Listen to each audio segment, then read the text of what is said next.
Support for this episode of I Hear of Sherlock Everywhere is made possible by the Wes Express, the premier publisher of books about Sherlock Holmes and his world. Find them online at wesexpress.com. And the Baker Street Journal, the leading publication of Sherlockian scholarship since 1946. Subscriptions available at bakerstreetjournal.com.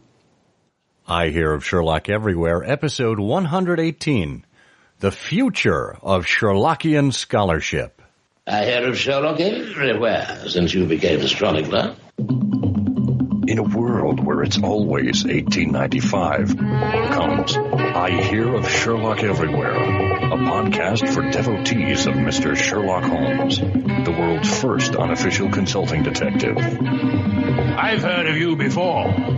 You're Holmes the meddler, Holmes the busybody, Holmes the Scotland Yard Jack in office. The game's afoot as we discuss goings-on in the world of Sherlock Holmes enthusiasts, the Baker Street irregulars, and popular culture related to the great detective. As we go to press, sensational developments have been reported. So join your hosts, Scott Monty and Burt Wolder, as they talk about what's new in the world of Sherlock Holmes.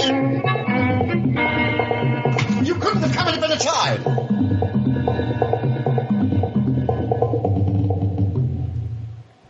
Yeah!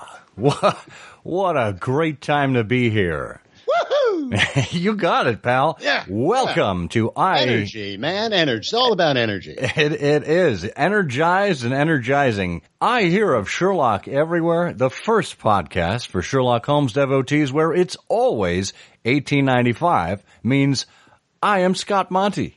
Thank goodness. And I am Burt Wolder. And I don't know about you, Burt, but, you know, we are closing in on Easter. I'm feeling like the Energizer Bunny this morning.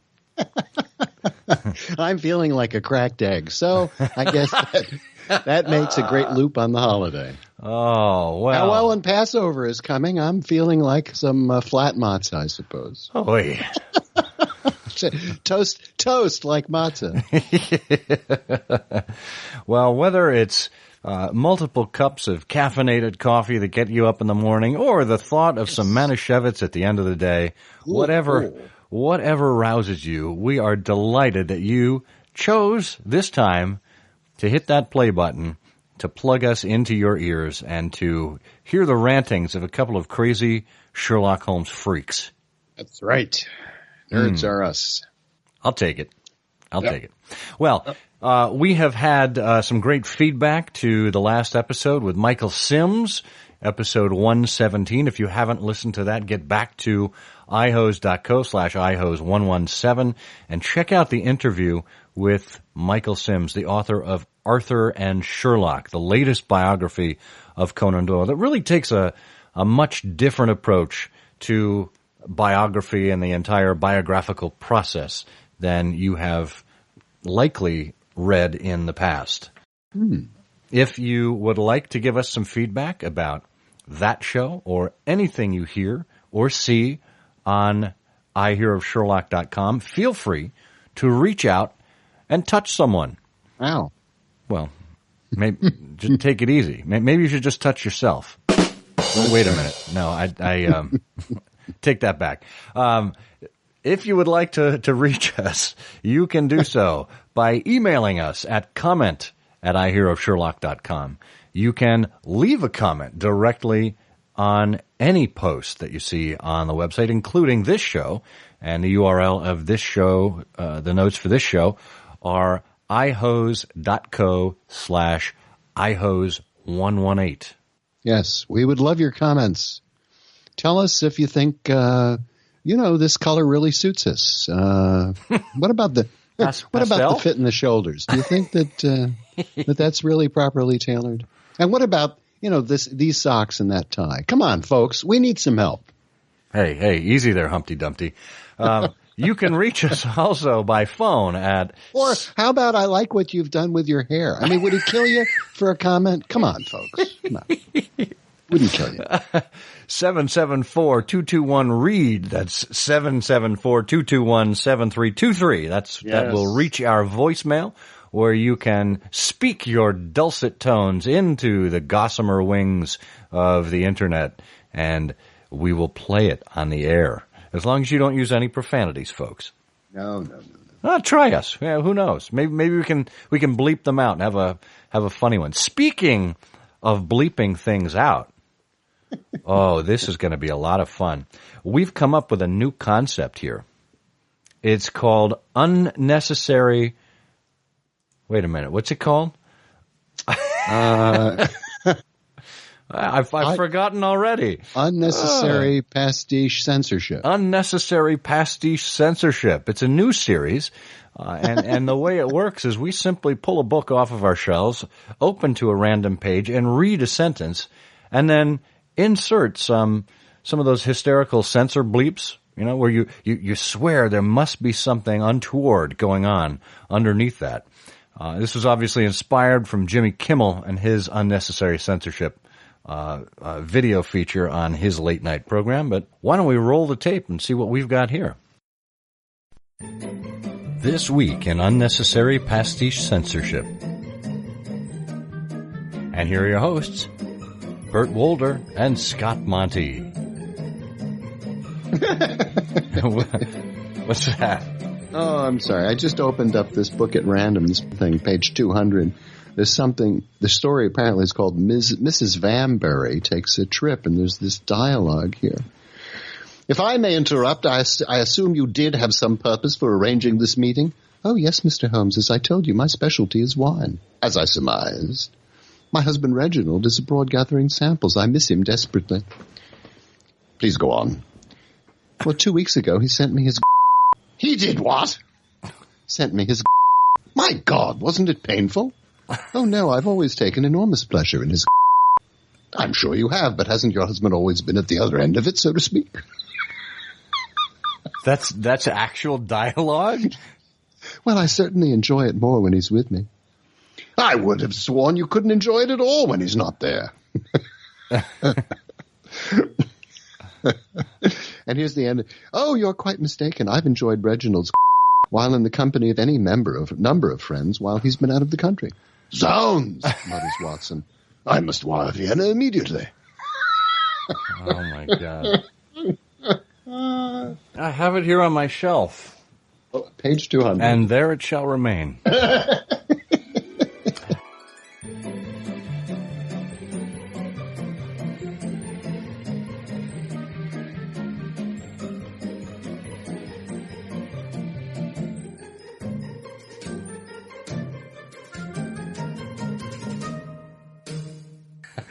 Oh, the sad part is I don't remember what I was reading. I knew when a lot of our conversation doesn't wind up actually in the show, and we trim things out. And this was from a while ago where we were talking about some topic, and there was a collection of pastiches with the same title. So we got it down from the shelf, but.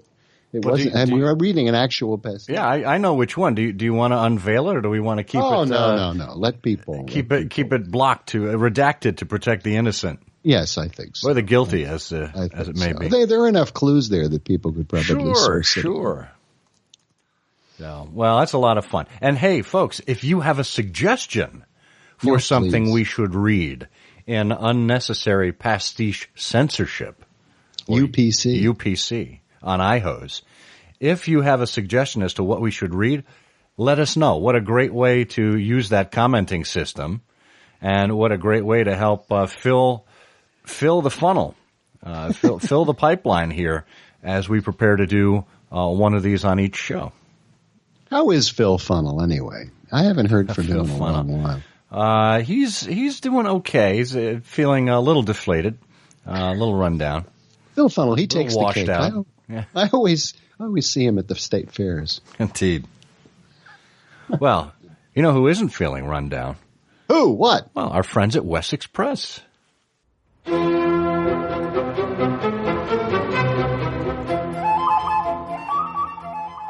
Spring is the time for sympathetic magic to make sure our Royal Forester brings us a prosperous hunting season.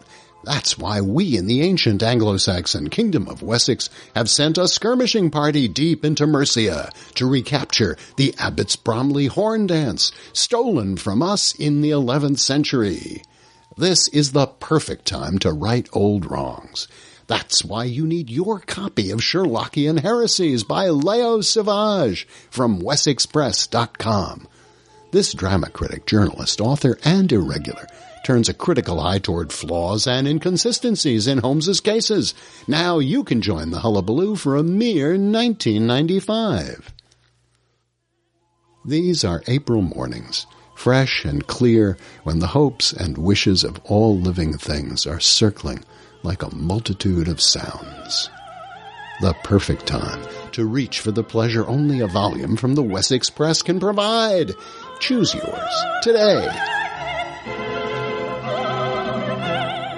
Perfect. Yeah, boy, the spring tourist season in Wessex is clearly going to be exciting. I hope they have all of the establishments stocked up there. Because that the influx of tourism and of feet running through there and traffic and all the rest. Boy, the natives get restless when you're not ready for them. Anywho. Well, we are not here to discuss the natives, restlessness, or anything like it. We are here to discuss the future. The future. The future, my boy. The past of the Sherlockian world is ripe with lots of scholarship. And you've probably been listening to Trifles. You have been listening to Trifles, haven't you? Our other show, our companion show, where we talk about some of the inconsistencies and minutiae in the canon that are worth talking about. So we have to wonder, is Sherlockian scholarship still relevant today? And is the thinking that goes into it, is what we're seeing in current publications up to snuff with regard or with respect to what we've seen in the past? We thought we would highlight some great examples of scholarship from the past and see what they might actually give us a hint towards, what they portend for the future. A lot is made of Ronald Knox, Monsignor Ronald Knox, who published around 1912 what is...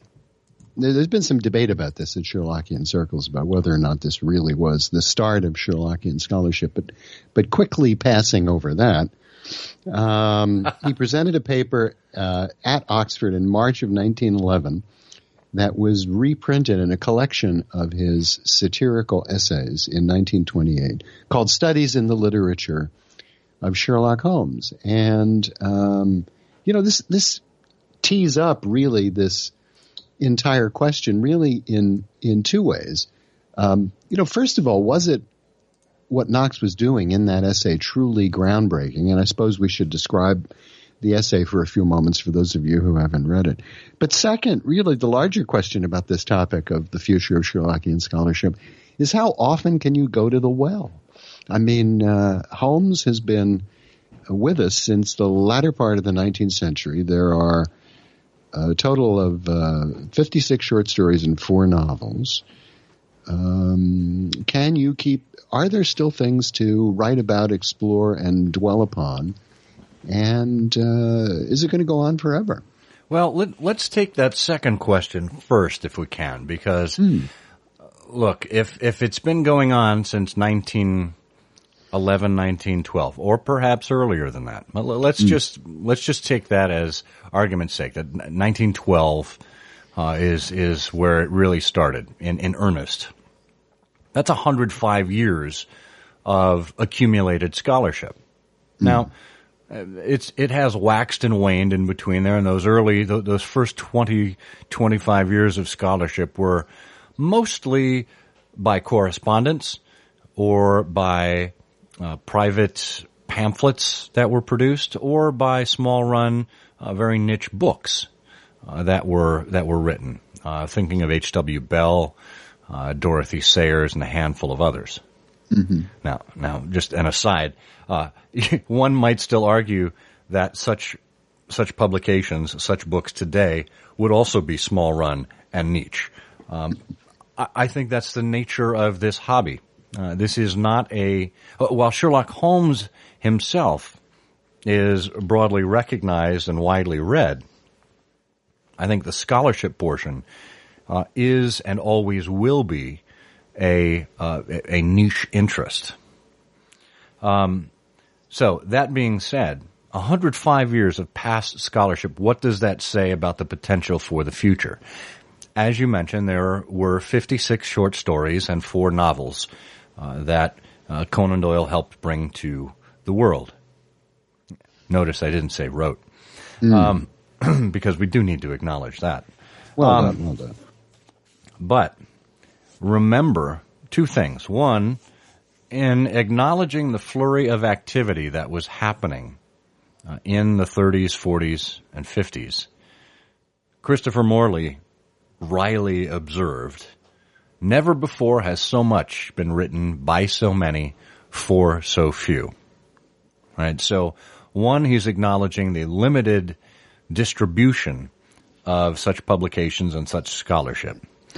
2, he's acknowledging the fervor, the interest that people have. And I think that's, as a first point, that's important to note. When people who are truly interested in the Sherlock Holmes stories first come to them and begin to discover that there are other people like them who notice inconsistencies, who figure out that, wait a minute, this chronology doesn't work the way it was published, or wonder about, well, what about Watson's war wound, or, different things that come up. Again, things we discuss in trifles. There will always be that natural human curiosity that drives people that are interested enough in these stories to want to go and look for more. The second point, and then I will cede the floor. The second point, I think, is that Morley also rightly observed that Sherlock Holmes and Dr. Watson, their tales are a textbook of friendship. And more than that, the canon is really a microcosm of life. In those, I don't even know what the page total in Doubleday is, 1,200 pages.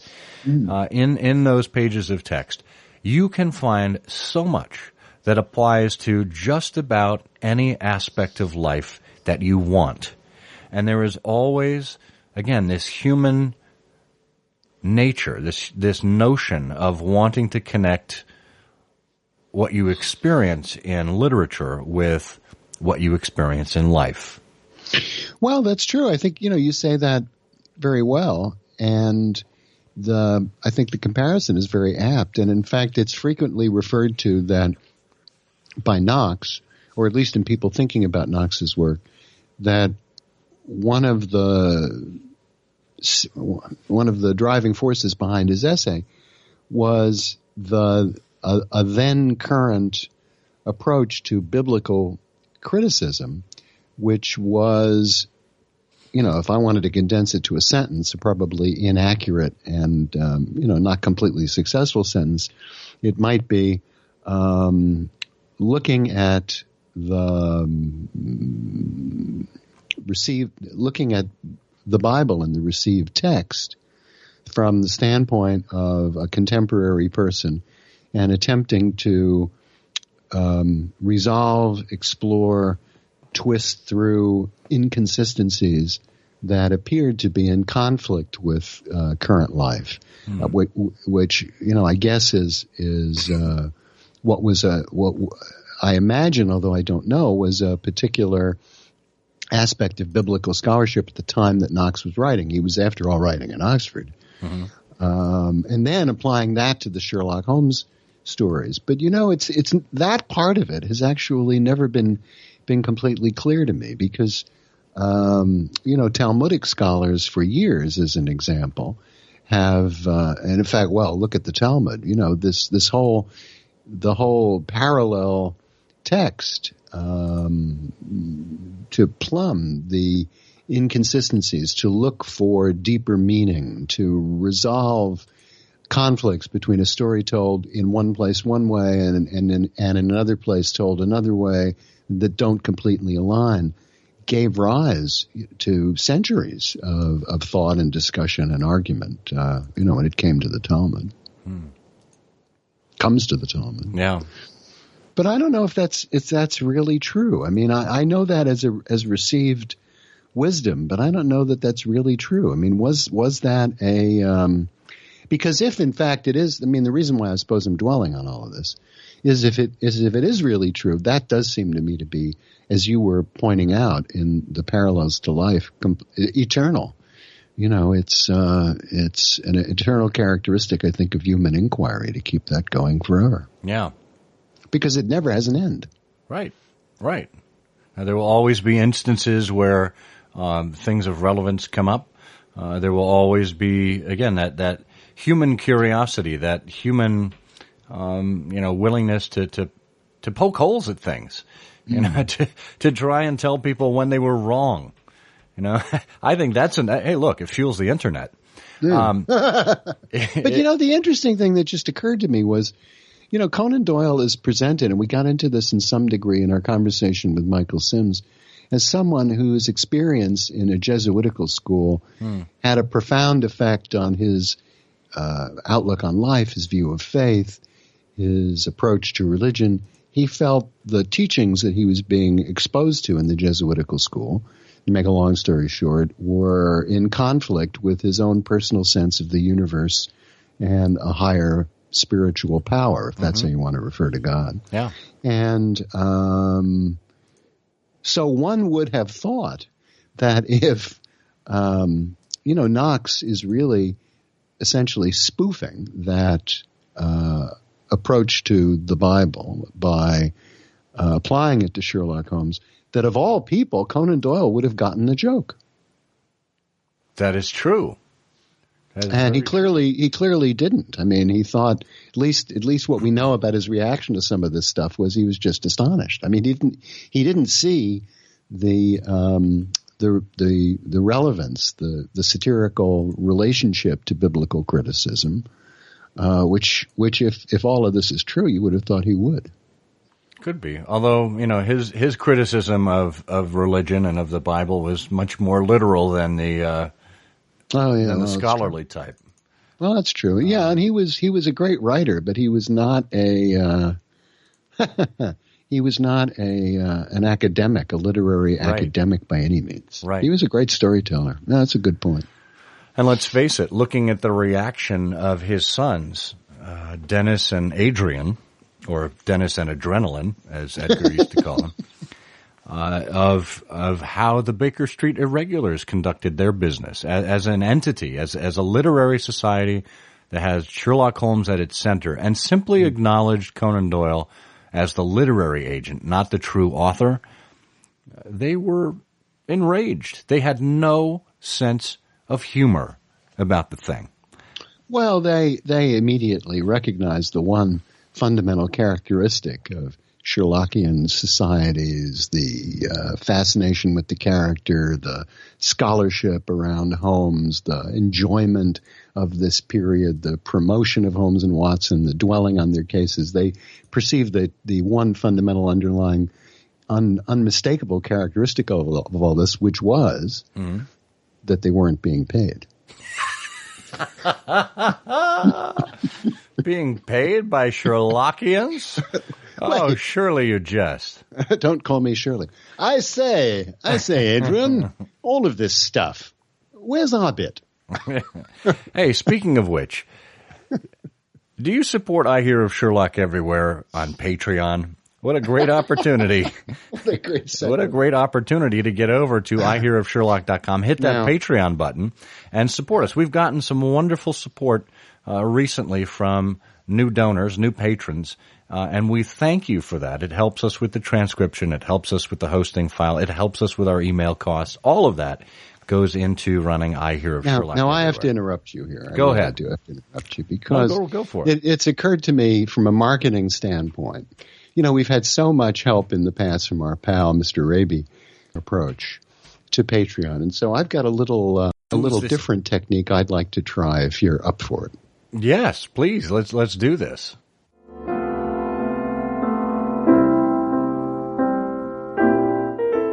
John was wounded in Afghanistan and came home so confused he couldn't tell the difference between his shoulder and his leg. Unable to get by on his meager pension, he was forced to find a roommate who smoked constantly, shot bullet holes into the wall, and couldn't hold a job. His alcoholic brother left him nothing but a scratched watch. His wife died under mysterious circumstances, and he may have married again but couldn't remember. His journals of amazing adventures were pirated by an unsuccessful ophthalmologist. We need your help to make sure John's story is never forgotten. Donate today at patreon.com/I Hear of Sherlock.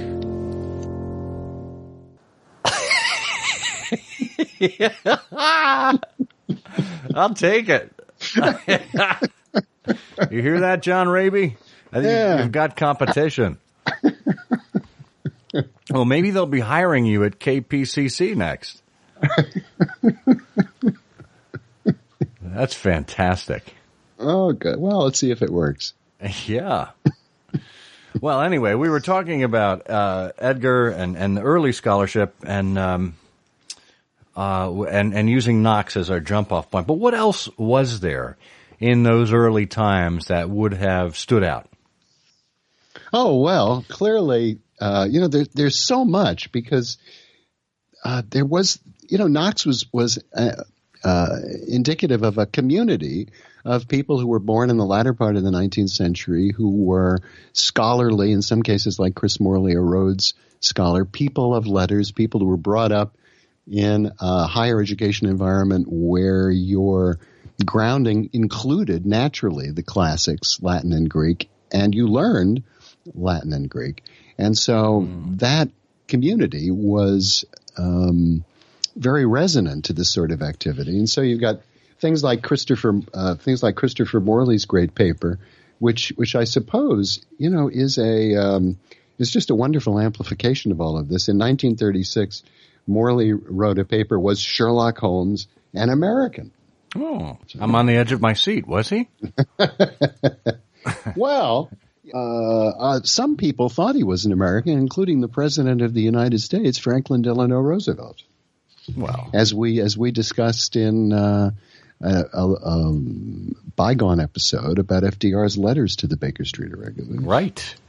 Yeah, I mean, Morley points out was Holmes. He mentions a couple of suggestive incidents in the canon that lead to an interesting supposition that perhaps Holmes was an American. And he goes on and he says, was Holmes of American birth? It would explain much. It would explain the jealousy of Scotland Yard, the refusal of a knighthood, Holmes's expert use of the Western argot, the offhand behavior to aristocratic clients, his easy camaraderie with working people of all sorts, always traveling first class in trains. How significant, Morley says, is Holmes's hum when he notes that Irene Adler was born in New Jersey, and how careful Watson is to insert USA after every American address, which always irritates us. Could have been something to tease Holmes. True, as Inspector MacDonald once said in The Valley of Fear, you don't need to import an American from outside in order to account for American doings. But, says Morley, let us light the cherrywood pipe and examine the data more systematically. There you go. Well, that's one that could be debated until the cows come home. And that depends on whether your train has a cow catcher, which would be a very American thing. Well, it is, but the lovely thing about this and why it's so relevant to this discussion of is there a future for Sherlockian scholarship and is the work being, how does the work being done today compare to the work being done to the past? Morley just lays out, we had such a community of gifted writers in those days, which is not to take anything away from the folks who are writing today. He lays out, he starts with Holmes's knowledge. His knowledge of Montpellier as an important center of scientific study, his French ancestry. He points out that while Holmes declined a knighthood in Britain, he was willing to accept the Legion of Honor in France. He talks a little bit about the circle of the Vernets, which Bonnie McBird talked about so interestingly at Chautauqua, describing the Vernets' studio in Paris as a rendezvous of liberals. Morley puts Holmes in America at the opening of Johns Hopkins University in Baltimore in 1876. He touches on the Watson's Beecher portrait. And then he starts pulling things out of the canon and the Bruce Partington plans. Mycroft, he says, cries to Holmes, "You've never had so great a chance of serving your country." But, says Morley, is Holmes moved by this appeal? Holmes just shrugs his shoulders. He says, Morley, he plainly resented Mycroft's assumption that England was his only country. Oh, come on.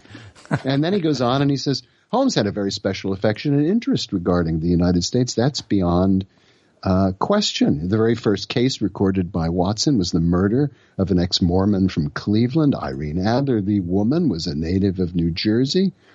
In the Red-Headed League, John Clay represents the league as having been founded by an eccentric millionaire of Lebanon, PA, USA. In the Five Orange Pips, Elias Openshaw emigrated to Florida, and he goes on and on and on and on and on, pointing out well, not pointing out, but resonant to Bob Katz's and others' observations that in the canon, a lot of evil and mysterious factors seem to come into England from outside, particularly America.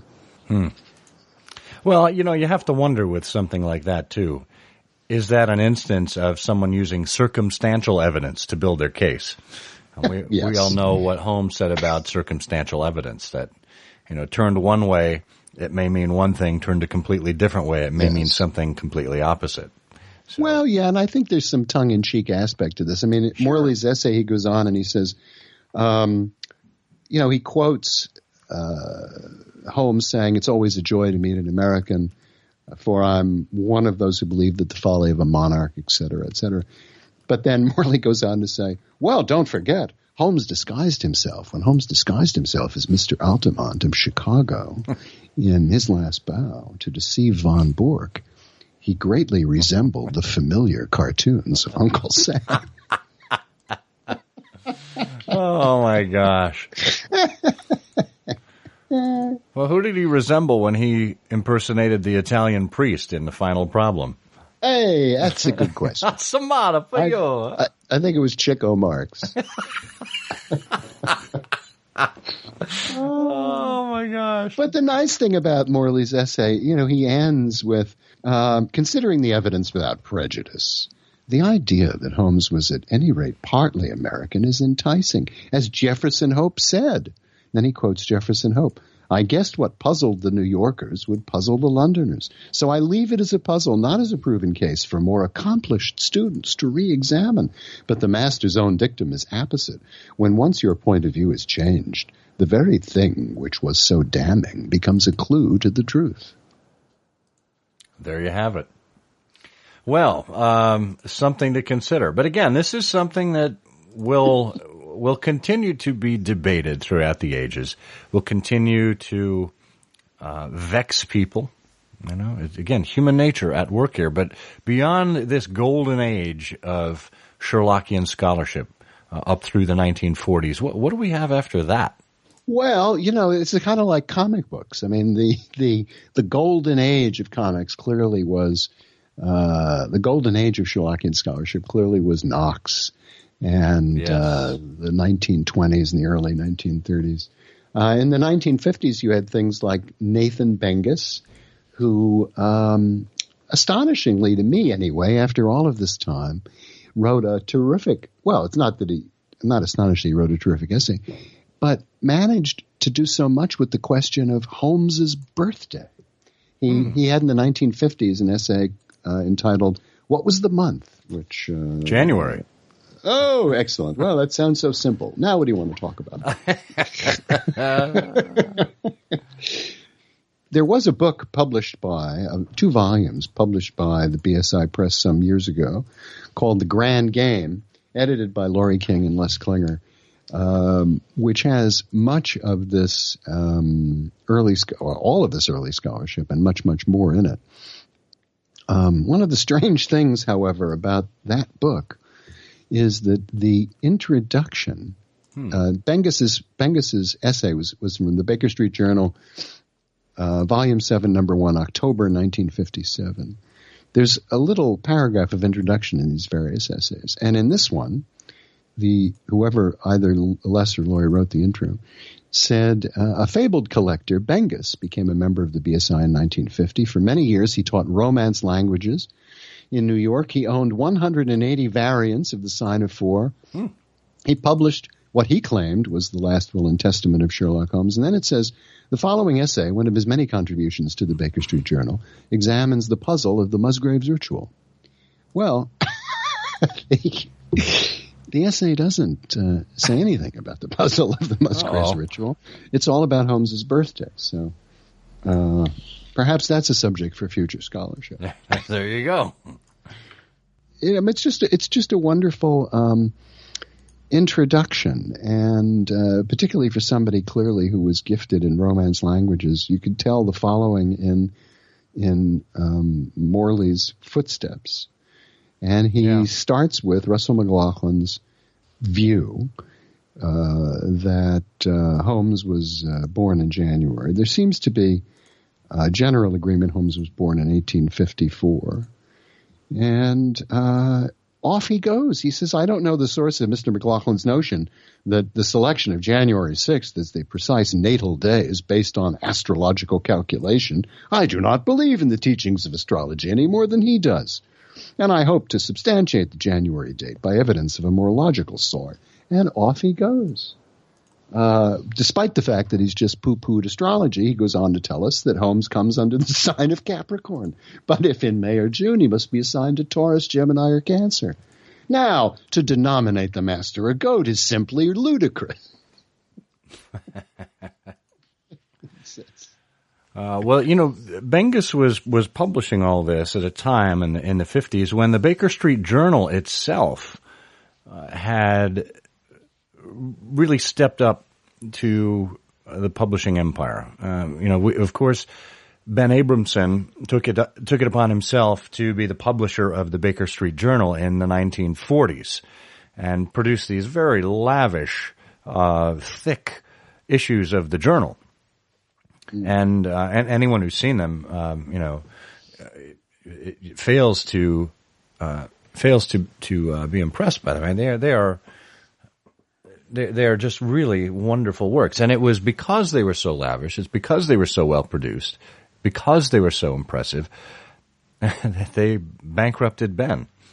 And the Baker Street Irregulars decided to move out of the publishing business for a while. But it was in the 50s with these red-covered publications, some of which were reprints of previous books, there was Vincent Sterrett's The Private Life of Sherlock Holmes. Studies in 221B. Studies in 221B, yeah.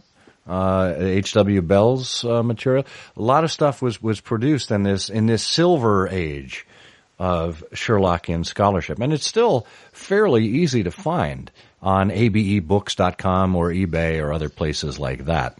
Well, I'm really struck when I look over some of these things, and it's why the Bengus, and you're absolutely right about the time and the characterization. But I'm struck when I just look over some of the writing. Bengus closes his argument here by saying, is it just a coincidence or not rather beautifully symbolic that the master's birthday falls on Epiphany or Twelfth Night? The day celebrated in Spain is the day of the Magi Kings when Spanish children customarily receive their presents. Is there any better present a Spanish father or any father could give his child on January 6th than a first volume of the adventures of the most famous man ever born on that day? Is not the whole monumental saga one of the most cherished gifts ever bestowed on an eternally grateful world? Yes, truly, January 6th is a day to conjure with It is the natal day of such other renowned people as Carl Sandburg and Joan of Arc, the great heroine of that fair country, whence came the master's own grandmother. And then he closes with Janus, the Roman gods of gates and doors, and says, well, isn't 221B Baker Street the most famous door in the world? And he closes with this whole theme of Janus, for in a deeply spiritual sense, Holmes had indeed a twofold aspect. He looks to the past and to the future. The past, when we in the world were young and life was simple, and the ultimate in danger was a spider in the center of a web of 1,000 radiations. The future with its promise of greater danger, but withal, if we are worthy of a better and freer world, whose air will be sweeter and purer for all mankind. Seen in this sense, Janus is a symbol of life everlasting, and what's more fitting than the month consecrated to him should also be the natal month of one who, in the realm of the spirit, is already invested with the mantle of immortality, and whom we shall ever honor and cherish as the best and wisest man whom we have ever known. There Wow. it is, yeah. So that is some good stuff. That is some good stuff. Now, obviously, we're stopping along the way. We're pausing. We're reflecting on some of these publications. We can't possibly cover all of them. Even John Bennett Shaw, the noted Sherlockian collector, the giant of a Sherlockian, figuratively and physically, couldn't list everything that was essential. So what he did is he came up with a guide called the Shaw 100, the basic Holmesian library. Things that he thought people interested in Sherlock Holmes, not necessarily collectors, but people who were fervently interested in Sherlock Holmes should have in their library. And he began this list in 1977 and then updated it a few times. I believe the last update before he passed away was done in 1993, showing how fluid this passion is, how fluid this area of literature is. Now, some of the basics will always be there, but there are others that move on and off that list. And I think now that 2017 is with us, it's worth noting that, there are publications that have come and gone from Shaw's time that are no longer with us. Case in point, we've had the Baker Street Journal with us since 1946, almost consistently. There was just about a year there where, as I mentioned, Ben Abramson went out of business. But then it came back. Since that time, there have been other publications. Certainly, the Sherlock Holmes Journal is another long-standing one, put out by the Sherlock Holmes Society of London. You usually get 2 issues a year with that. You get a membership with the Sherlock Holmes Society as well as their fine publication that continues in its original format. You had the Baker Street Miscellanea, which began in 1975 and ran all the way through 1994. That was published, I think, was it 4 times a year also? It was 2 or 4 times a year, which also took up the mantle of that serious scholarship that the Baker Street Journal did. And a former editor of the BSJ was an editor there, Don Pollock. And so Don had a good eye for what would make good reading, good scholarship to put together in this publication. Since that time, in the late 1990s through the early 2000s, you had the Holmes and Watson Report, which was more of a humorous scholarly publication put out bi-monthly by Brad Kefauver. Of course, we had Brad on the show, I think way back in episode 54, maybe 57, somewhere around there. So we have plenty of opportunities there as we move through the decades. And now, as we move into the present era, we always mention our sponsor, Wessex Press, and not just because they're a sponsor, but because they're actually a great repository of a lot of stuff. They've got the Sherlock Holmes Reference Library, in which Les Klinger pulls together a number of references to scholarship. You've got One Fixed Point in a Changing Age, which we've mentioned, a new generation on Sherlock Holmes. That was largely edited and written by a number of the Baker Street Babes. So, we're seeing this interest, this movement of moving forward. And even though in this day and age we don't study Greek and Latin, we're more likely to study Kardashian. I think there is still critical thought there. There is still, obviously, we do this connection with popular culture here on I Hear of Sherlock Everywhere, but there's still, again, this very human interest of digging in, of looking a little deeper, of applying some ratiocination to what it is that we see and what it is that we surmise. I don't think we're ever going to cover the entirety of all the past scholarship. We're certainly not going to cover the entirety of the future scholarship. But if I were to ask you, Bert, I want you to complete this sentence. Yes. The future of Sherlockian scholarship is bright. Well, you have to. When you start sentences with the future of XYZ is, you have to. Bleak. You sort of wind up with, bleak, cloudy, uncertain.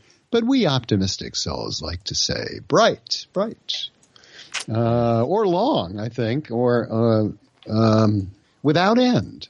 The future of Sherlockian scholarship is without end. Is meant for a fabled few. I don't think that's going to change anytime soon. It's meant for a fabled few. Well, you never can tell, if there was what we need to do is create sort of a Snapchat, Instagram-like website that would take photographs, do some very clever algorithmic analysis of the objects in the photograph and connect them to Sherlockian canon. And now that would be open up whole new areas. So, we might well attract many larger communities of people.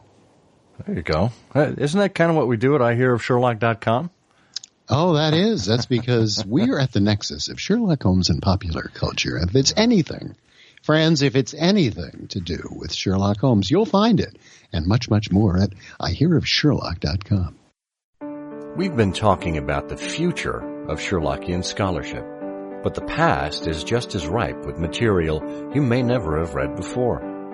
And rather than hunting around aimlessly or trying to cobble together individual items from Shaw's list of 100, we have the solution, The Grand Game, published by the Baker Street Irregulars. The Grand Game is based on the lovely fantasy played by scholars and Sherlockians that Sherlock Holmes was a real person and that the 60 canonical tales were actually written by Dr. Watson and reflect true historical events. Numerous vexing questions have stimulated the speculations of distinguished scholars for more than a century, and many of the best of these appear in this volume, covering the years 1960 through 2010. There are a great many recognizable names here in Volume 2, including William S. Baring-Gould, Tupper Bigelow, Bernard Davies, Lord Donegal, Trevor Hall, Michael Harrison, and newer, more important articles by Peter Blau, David Hammer, William Hyder, Wayne Swift, Jack Tracy, and Nick Utekin are also collected in this volume. Over 400 pages consisting of scores of articles. Give yourself the grand gift of The Grand Game at BakerStreetJournal.com today.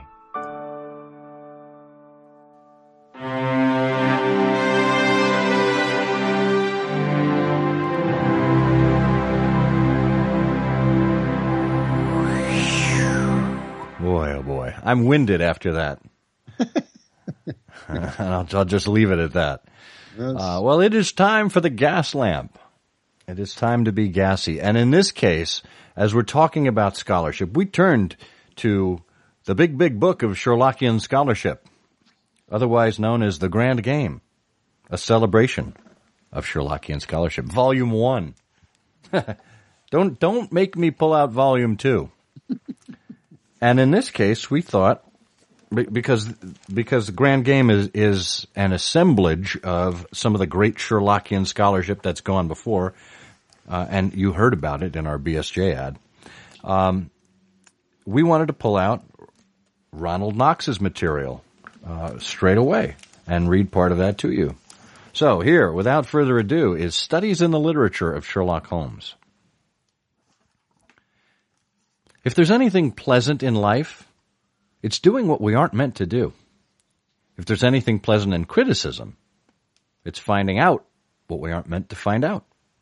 It's the method by which we treat as significant what the author did not mean to be significant, by which we single out as essential what the author regarded as incidental.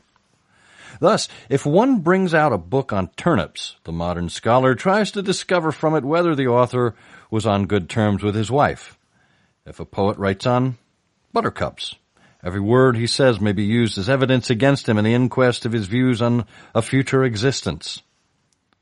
On this fascinating principle, we delight to extort economic evidence from Aristophanes, just because Aristophanes knew nothing of economics. We try to extract cryptograms from Shakespeare because we're inwardly certain that Shakespeare never put them there. We sift and winnow the Gospel of St. Luke in order to produce a synoptic problem, because St. Luke, poor man, never knew the synoptic problem to exist. There is, however, a special fascination in applying this method to Sherlock Holmes, because it is, in a sense, Holmes's own method. It's long been an axiom of mine, he says, that the little things are infinitely the most important. It might be the motto of his life's work. And it is it not, as we clergymen say, by the little things, the apparently unimportant things, that we judge of a man's character. If anyone objects that study of Holmes' literature is unworthy of scholarly attention, I might content myself with replying that to the scholarly mind, anything is worthy of study, if that study be thorough and systematic. But I'll go further and say that if, at the present time, we need a far closer familiarity with Sherlock Holmes's methods, the evil that he did lived after him. The good is interred with him in the Reichenbach. It is a known fact, that is, that several people contracted the dirty and deleterious habit of taking cocaine as a result of reading the books. It is equally obvious that Scotland Yard has benefited not a whit either by his satire or by his example. When Holmes, in The Mystery of the Red-Headed League, discovered that certain criminals were burrowing their way into the cellars of a bank, he sat with a dark lantern in the cellar, nabbed them quietly as they came through. But when the Houndsditch gang were found to be meditating an exactly similar design, what did police authorities do? They sent a small detachment of constables who battered on the door of the scene of the operations at the bank, shouting, "We think there's a burglary going on in here." They, of course, were shot down, and the Home Office had to call out the whole regiment with guns and a fire brigade in order to hunt down survivors. Any studies in Sherlock Holmes must be, first and foremost, studies in Dr. Watson. Let us treat at once of the literary and biblical and bibliographical aspects of the question. First, as to the authenticity, there are several grave inconsistencies in the Holmes cycle. For example, in A Study in Scarlet and the reminiscences from the hand of John H. Watson, M.D., but in the story of The Man with the Twisted Lip, we hear Mrs. Watson address her husband as James. The present writer, together with three brothers, wrote to ask Sir Arthur Conan Doyle for an explanation, appending their names in the proper style with crosses after them, and an indication that this was the sign of the four. The answer was that it was an error, in fact, of editing. Nihil aluid hic latet, says the great Sauoch, nisi redactor ignoratissimus. You folks at home can look that up afterwards. Yet this error gave the general impetus to Backnecke, the history of Deutero Watson, to whom he assigns The Study in Scarlet, The Glory of Scott, and The Return of Holmes. He leaves the Proto-Watson the rest of the memoirs, The Adventures, and The Sign of Four, as well as The Hound of the Baskervilles. He disputed The Study in Scarlet on other grounds. The statement in it, for example, that Holmes's knowledge of literature and philosophy was nil, whereas it is clear, and the true Holmes was a man of wide reading and deep thought. We shall deal with this in its proper place. To write fully on this subject would need 2 terms lecture at least. Sometime, when leisure and enterprise allow, I hope to deliver them. Meanwhile, I've thrown out these hints, drawn these outlines of a possible mode of treatment. You know my methods, Watson. Apply them.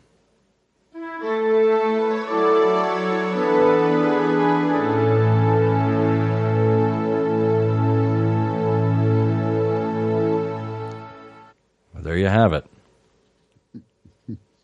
Well, first of all, who are you calling ignorantissimus? Who are you calling Deutero? Yeah. But, isn't that so indicative of the earlier conversation? Here you have, now admittedly, it's the early part of the 20th century. He's at Oxford. He's had all this classical education. But you have people, and their common lexicon includes the off quotation from Shakespeare, a little Latin, and he's writing for an audience in which you were expected that most well-educated people would pick up on what you were saying. I was reading an early BSJ from the 1940s, an article that included a quotation from German, and I have a very rough understanding of German, so I could figure it out without going to a translator, but that's one of the things that's really changed between then and now. The common parlance is a little more limited. That's exactly right. Well, and for those of us who even came along later in the 20th century and were greeted with this text in the canon, because there are a few instances of foreign languages being used in the canon, Latin and French in particular. I don't think Conan Doyle ever used the original Greek in the Greek interpreter. There was really no way to look it up other than to find an English to Latin dictionary or to have at hand the Encyclopedia Sherlockiana or a copy of the annotated Sherlock Holmes or something of that sort. So, well, for the curious among us, we can give you the translation rather than making you go, well, first of all, making you try to figure out how to spell what it is that I horribly mispronounced.